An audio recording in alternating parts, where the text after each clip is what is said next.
Many of us grow up identifying our value with our achievements. We feel that we are only as valuable as our grades, our school, our income, our kids, our house, our athleticism, even our appearance. If we get straight A's, if we go to a great school, if we make a ton of money, if we have a big title, if we have a great house, if we have successful kids, if we are great athletes, and if we look good, then we feel that we have great value and we walk the earth with our head held high. But if we don't have these achievements, then we feel we have failed and we walk with our head held down. We feel successful as people when we've achieved these things, and because we feel successful, we therefore feel valuable, and because we feel valuable, we feel we're worth loving. But if we don't have these achievements, we don't feel successful, we don't feel we're valuable, and we don't feel worth loving. Now, if we happen to have achieved the things we've set for ourselves, this way of thinking is a no-brainer. It's yes, yes, yes, yes, yes, and yes. And even if we haven't achieved what we'd like, or only a part of it, we still may feel so invested in this system that looking at it critically may be unthinkable. And yet, perhaps, there may be some benefit in separating what we do from who it is we are. Perhaps what we do involves our relative value. That is to say, our value as a student, an employee, a provider, an athlete. But perhaps who we are involves absolute value. That is, our value for being alive, simply by virtue of the fact that we're here.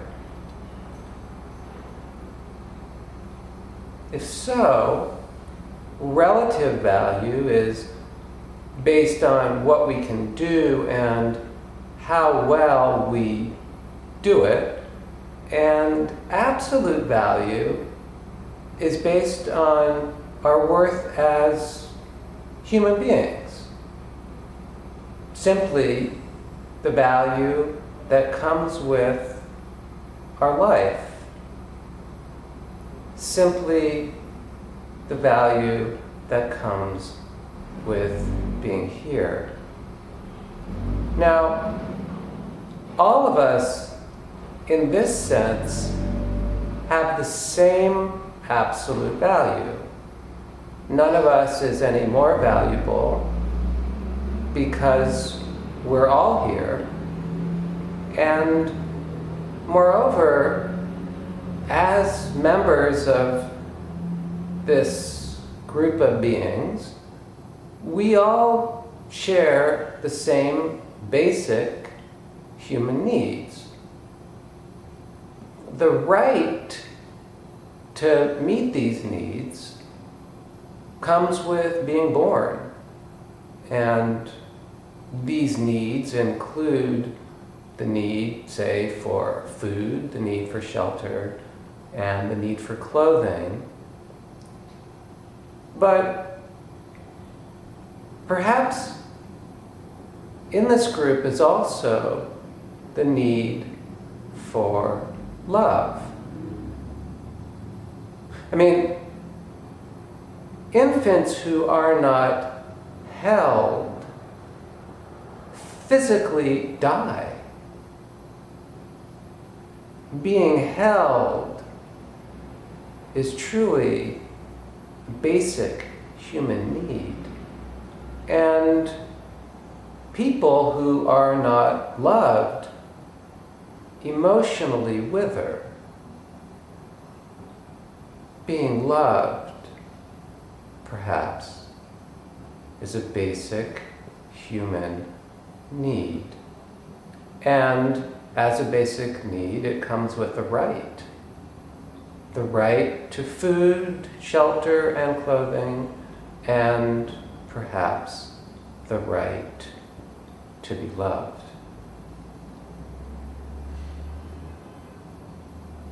And since this right comes simply with birth, it has nothing to do with our achievements. And it's no greater or no less for any individual. All of us have the same need to be loved, and all of us have the same right to receive it. We don't do anything to deserve it other than be born. We deserve to be loved regardless of what we do. Now, this is not to say that we shouldn't try to achieve, that we shouldn't get the grades, go to school, make the money, have the title, live in the house, have the kids,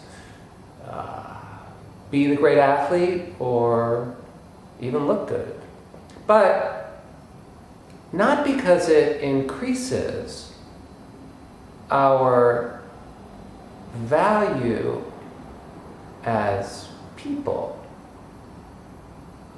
but because of the pleasure and the profit it affords, and because it contributes to our relative value. But our absolute value as human beings doesn't change regardless of our actions. Our absolute value is constant, regardless of what we do. Our need for and right to love never, ever changes. The greatest saint and the greatest sinner have the same claim to love. Even if the value of their actions is vastly different. The saint's actions are laudable and deserve to be celebrated. The sinner's actions are unconscionable and deserved to be condemned. The saint deserves to be celebrated, and the sinner deserves to be punished. Even perhaps, some might say, with his life. And yet, this is for what they have done, not for who they are. Who they are remains of equal value, regardless of their actions. And as people of equal value, they deserve equally to be loved.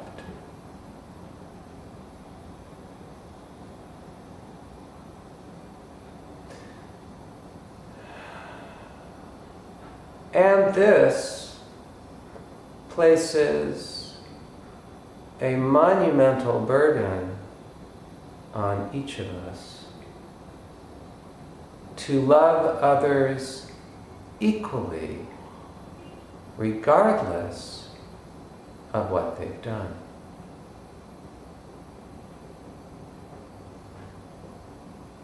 To love others equally, even in the moment of imposing punishment as the consequence of their actions. We must love the saint and the sinner equally, regardless of what they've done. And if we must punish to enforce the consequences of sinful action, we must always punish with compassion and never with anger.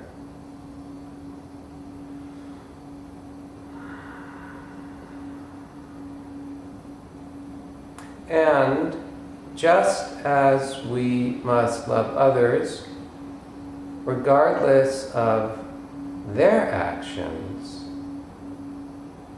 so must we love ourselves, regardless of ours. To accept others as they are with compassion and kindness.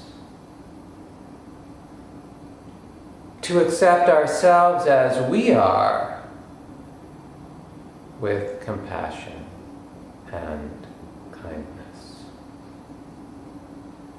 Without in any way minimizing the consequences of their acts, without in any way minimizing the consequences of ours.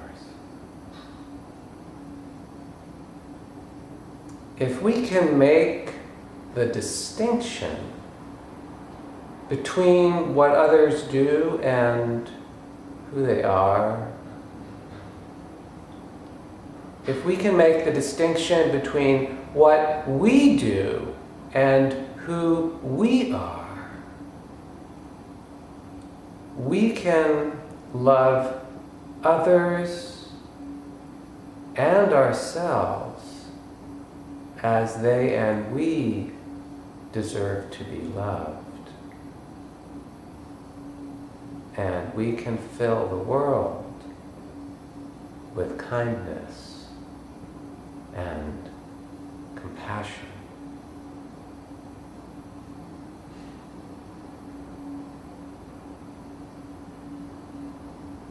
This may not make them or us better students or employees, better providers or athletes. But it will increase our capacity to accept others and ourselves, to deepen the connection with both, and to improve our happiness and health. This is my hope for myself and the world. This is my sense of the path toward contentment.